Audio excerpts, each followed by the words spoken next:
You might be using pain as an anchor. If you grew up in an environment where you were conditioned to perceive extreme experiences, traumatic experiences, and chaos as the norm, this might create a craving for intense experiences because the nervous system associates familiarity with safety. So subconsciously, you might gravitate towards and choose painful experiences to reinforce your perception of your safety. When we grow up in unsafe environments, we often form a belief of our worthiness that is attached to our resiliency. So with a lack of acknowledgement of your own internal worthiness, it can be habitual to introduce painful experiences to validate your resiliency as a replacement for understanding your worthiness. Operating through the binary of extreme experiences coupled with our need to make sense of the world forces us to produce or latch on to truths, a lens where we can view the world and make sense of it as more clear-cut and black and white than it is. Certainties provide us structure to cling on to and safety. But part of maturation is the allowance of nuance and understanding that pain is not evidence of your worthiness to exist.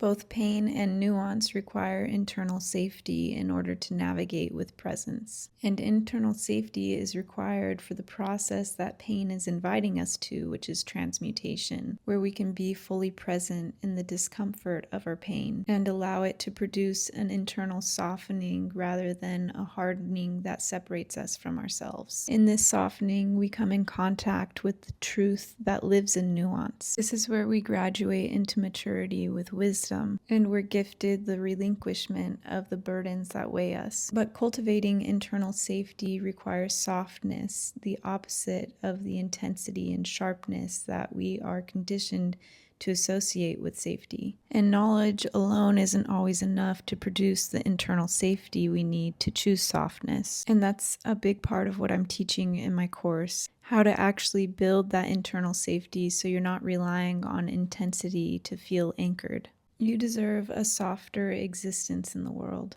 where your worthiness is reaffirmed to you in joyful and exuberant experiences.